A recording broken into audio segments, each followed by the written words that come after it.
तो कहानी शुरू 4 जून 1987 से होती है, जहाँ पर हम एक लड़के को देखते हैं। उसके अंदर एक शैतानी आत्मा आई हुई थी। वहाँ पर फादर, जिनका नाम गैब्रियल था, वो उस लड़के का इलाज कर रहे थे। वो आकर उस लड़के के अंदर आए हुए शैतान से पूछते हैं, तुम कौन हो? जिस पर वो कहता है कि मैं एक डीमन हूँ। फादर गैब्रियल उससे उसका नाम भी पूछते हैं, पर वो डीमन अपना नाम नहीं बताता। फादर कहते हैं कि इस लड़के का पीछा छोड़ दो, और पिक जो वो वहाँ पर लाए हुए थे कहते हैं कि अगर तुम सच में डीमन हो तो मुझे इसके अंदर जाकर दिखाओ। वो डीमन ऐसा ही करता है, उस लड़के के अंदर से निकलकर पिक के अंदर चला जाता है। ऐसा होते ही फादर गैब्रियल उस पिक को गोली मार देते हैं और डीमन भी भाग गया था और वो लड़का भी ठीक हो जाता है जिसके अंदर पहले डीमन था। यहाँ पर ये बात तो साफ थी कि फादर गैब्रियल बहुत ही माहिर प्रीस्ट थे। इसके बाद चर्च की काउंसिल में एक मीटिंग होती है जिसमें फादर गैब्रियल को बुलाया गया था। वहाँ पर सभी फादर गैब्रियल से पूछते हैं कि 4 जून को तुमने उस लड़के का एक्सॉर्सिज्म क्यों किया, उसके अंदर से डीमन को क्यों निकाला, जबकि तुमने किसी की इजाजत भी नहीं ली थी। ये सब उसी एक्सॉर्सिज्म की बात कर रहे थे जो हमने अभी कहानी के शुरू में देखा था। फादर सबसे कहते हैं वो दरअसल कोई एक्सॉर्सिज्म नहीं था, बल्कि उस लड़के को दिमागी बीमारी थी। वो ऐसा समझ रहा था कि उसके अंदर डीमन का असर है, पर ऐसा कुछ नहीं था। यहीं पर मीटिंग में एक फादर कहती हैं कि जरूरी नहीं हर इंसान के अंदर डीमन हो। हमारे पास जो भी केसेस आते हैं वो ज्यादातर दिमागी बीमारी के बारे में होते हैं। बस कुछ ही केस ऐसे होते हैं जिनमें हमें डीमंस का सामना करना पड़ता है। यहाँ पर फादर गैब्रियल उसकी बात सुनकर गुस्से में आ गए थे। वो कहते हैं तुम आखिर चाहते क्या हो? तुम यही चाहते हो कि मैं अपने ओहदे से हट जाऊं? वो कहते हैं इस तरह की बात करके तुम सभी फादर्स की पोजीशन को खत्म करना चाहते हो। तभी यहाँ पर एक फादर गैब्रियल के केस में मरी हुई एक लड़की का जिक्र करता है। गैब्रियल को इस बात पर और ज्यादा गुस्सा आ गया था। वो इस मीटिंग को छोड़कर चले जाते हैं। इसके बाद अगले सीन में हम एक लड़की जूलिया को देखते हैं जो अपने छोटे बेटे और बेटी के साथ अमेरिका से स्पेन आ रही थी। असल में 1 साल पहले जूलिया के हस्बैंड की मौत एक कार एक्सीडेंट में हो गई, जिसमें उसका छोटा बेटा भी उस वक्त अपने डैड के साथ था। जूलिया का बेटा हेनरी उस एक्सीडेंट में तो बच गया, मगर उसके हस्बैंड की मौत हो गई। उस वक्त से हेनरी ने बोलना बंद कर दिया था। वो बोलता ही नहीं था। अब क्योंकि इनका कमाई का कोई जरिया नहीं था, तो इसलिए जूलिया अपने हस्बैंड के खानदानी घर की मुरम्मत करवाकर उसे बेचने आई थी, ताकि उसे बेचकर इन्हें पैसे मिल जाएं। इसलिए कुछ दिन के लिए इन्हें यहीं पर रहना था। पर यहाँ पर जूलिया की बेटी को बिल्कुल अच्छा नहीं लगता, क्योंकि वो यहाँ पर रहना ही नहीं चाहती थी। अब जब जूलिया अपने घर में आई थी तो यहाँ पर इसकी मुलाकात एक फादर एस्क्यूबेल से होती है, जो कि इस घर का ख्याल रखा करते थे। वो उससे कहते हैं कि अगर कोई भी जरूरत हुई तो आप मुझे बुला सकती हैं। यहाँ पर जूलिया की बेटी चारों तरफ जब देख रही थी तो उसे दीवार पर एक सिंबल निशान नजर आता है, जो कि एक बड़े चर्च का था। तभी उस दीवार में दरार आने लगी थी, जिससे जूलिया की बेटी डर जाती है और वहाँ से चली गई थी। अब ऐसा ही निशान वहाँ पर इनके घर में जो वर्कर्स काम कर रहे थे उनमें से एक को नजर आता है। जब ये गौर करते हैं और दीवार के अंदर आग जलाकर देखने की कोशिश करते हैं तो वहाँ पर एक जोरदार धमाका होता है, क्योंकि वहाँ पर सल्फर गैस थी, जिस वजह से ये हादसा हुआ था। और इस हादसे की वजह से बाकी के वर्कर्स ने भी काम करने से मना कर दिया था। जब ये सब चल रहा था तो वहाँ पर जूलिया का बेटा हेनरी अजीब अजीब हरकतें करने लगता है। उसे न जाने क्या हो गया था, उसने अब बोलना भी शुरू कर दिया था। जब जूलिया उसे देखने जाती है तो हेनरी के अंदर एक डीमन की आवाज बोल रही थी। वो अपने मुंह के ऊपर एक कट भी मार लेता है। यहाँ पर दरअसल जो वर्कर काम करने आया था उन्होंने आग जलाकर अनजाने में किसी खतरनाक डीमन को आजाद कर दिया था, जिसने बेचारे हेनरी को अपने काबू में कर लिया। हालांकि हेनरी को जूलिया हॉस्पिटल भी लेकर जाती है, जहाँ पर डॉक्टर उसे ये बताते हैं कि वो बस अपने डैड की मौत के सदमे में है, इसीलिए उसे दिमागी डॉक्टर की जरूरत है। डॉक्टर जूलिया को एक इंजेक्शन भी देती है और कहती है कि हेनरी अगर काबू से बाहर हो तो तुम उसे ये इंजेक्शन लगा देना, जिससे वो बेहोश हो जाएगा। जूलिया को डॉक्टर की बातों पर यकीन नहीं आ रहा था, इसीलिए वो मदद के लिए फादर एस्क्यूबेल के पास जाती है। फादर जैसे ही हेनरी को देखने अंदर जाती है तो उसके अंदर का डीमन फादर को उठाकर बाहर फेंक देता है। अगले सीन में हम फादर गैब्रियल के साथ उनके हेड को देखते हैं। हेड फादर गैब्रियल को स्पेन जाने का कह रहे थे। हेड उसे हेनरी के बारे में बताते हैं। कहती है कि यहाँ पर एक फैमिली है जिसे तुम्हारी मदद की जरूरत है, और उस जगह की वजह से चर्च ने भी बहुत मुसीबतों को देखा है, इसीलिए तुम्हें जाकर उस बच्चे को बचाना होगा। उसके अंदर बहुत ही खतरनाक डीमन है, तुम जो भी करना सोच समझ कर करना।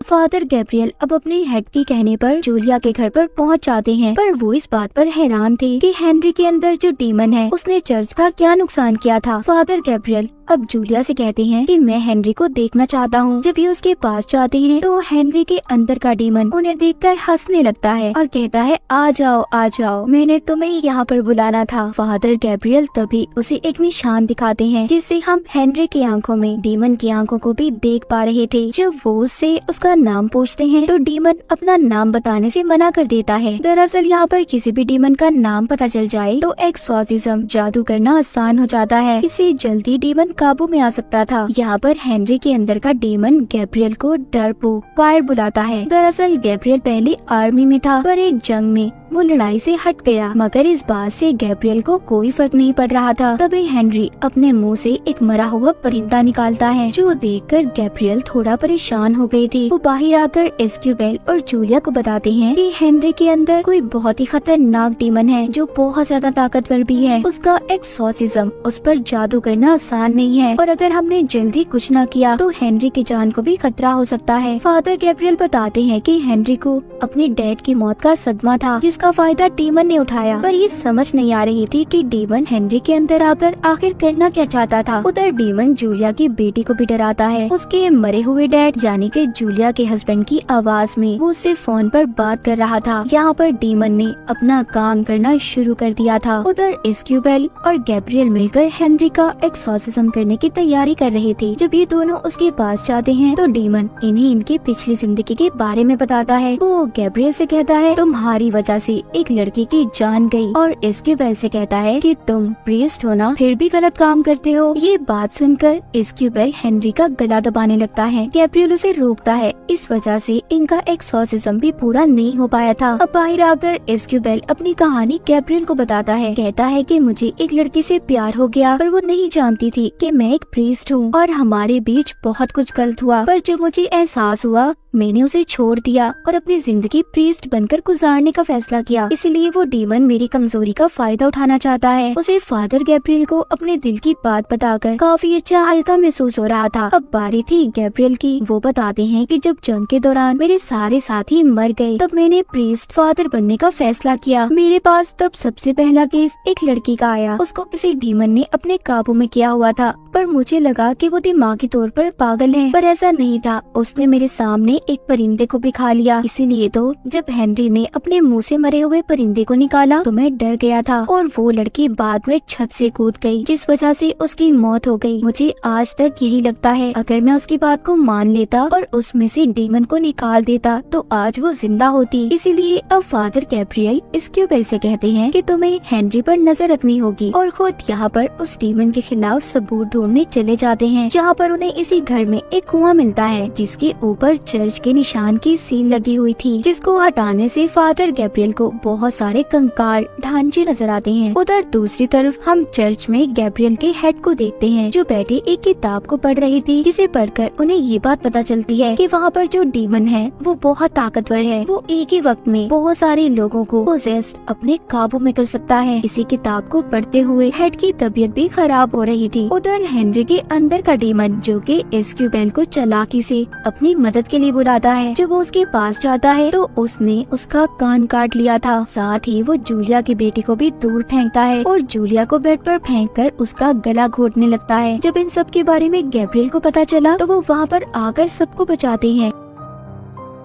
अब वो एस्क्यूबेल को लेकर उसी जगह पर जाते हैं जहाँ पर उन्होंने कंकाल को देखा था। फादर गैब्रियल एस्क्यूबेल को बताते हैं कि जब जूइस क्रिश्चियन में बदले तो उस वक्त जिन्होंने इनकार किया सजा के तौर पर उन्हें इस जगह पर बंद कर दिया गया था। अब ये दोनों अंदर जाते हैं जहाँ पर इन्हें वैसा ही निशान वाला दरवाजा मिलता है जैसा निशान पहले जूलिया की बेटी ने भी देखा था। जब वो उस दरवाजे को खोलते हैं तो अंदर जाने पर उन्हें बहुत से स्केलेटन्स कंकाल मिलते हैं, जिनमें से एक कंकाल एक पिंजरे में बंद था। उसके हाथ में अंगूठी थी, वो एक प्रीस्ट का कंकाल था। वहीं पर इन्हें एक और दरवाजा मिलता है जिसकी चाबी इन्हें पिंजरे में बंद कंकाल के पास से मिली थी। वहाँ आगे जाकर इन्हें दुनिया के सबसे बड़े प्रीस्ट का कंकाल भी मिलता है। तो गैब्रियल यहाँ पर एस्क्यूबेल को बताते हैं कि यहाँ पर एक बहुत ही खतरनाक डीमन ने एक साथ बहुत से इंसानों को पोजेस्ट किया, जिनका एक्सॉर्सिज्म उस वक्त यहाँ पर किया जा रहा था, मगर वो शैतान डीमन किसी के काबू न आया और उसी ने इन सब का ये हाल किया। जब सबको उस शैतान शैतान डीमन के बारे में पता चला तो इस जगह को ऐसे ही बंद कर दिया गया और हेनरी के अंदर जो डीमन है वो भी यही लगता है। तो सोचो वो कितना खतरनाक होगा। मगर यहाँ पर अब वर्कर की गलती की वजह से वो दोबारा आजाद हो गया, पर वो डीमन हेनरी के अंदर सिर्फ इसलिए आया था ताकि वो फादर गैब्रियल के अंदर जाकर चर्च और गॉड के नाम पर उससे बुरे काम करवाए। इसीलिए अब वो गैब्रियल के अंदर आना चाहता था। गैब्रियल यहीं पर एक किताब पढ़ता है जिससे उसे पता चलता है कि दुनिया में हर जगह ऐसे ही खतरनाक डीमन पाए जाते हैं, जिनमें से ये डीमन भी एक ही है जिसका नाम भी अब गैब्रियल को पता चल गया था। जब डीमन को ये बात पता चलती है कि फादर गैब्रियल को उसका नाम पता चल गया है तो वो तो जैसे पागल सा हो गया था। इसीलिए वो अब हेनरी की बहन को भी पोसेस करने की कोशिश करता है। जब जूलिया अपनी बेटी को बचाने आती है तो वो उसकी बेटी को दूर फेंककर अब जूलिया को मारने की कोशिश कर रहा था। तभी जल्दी से जूलिया की बेटी उस इंजेक्शन को उठाकर हेनरी को लगा देती है जो डॉक्टर ने दिया था, जिससे वो अब बेहोश हो गया था और इस तरह जूलिया की जान बच जाती है। तभी ये लोग हेनरी को वहाँ पर बांध देते हैं और सभी प्रेयर करके उसका एक्सॉर्सिज्म करना शुरू करते हैं। अब यहाँ पर डीमन इन्हें अपनी असली ताकत दिखाता है।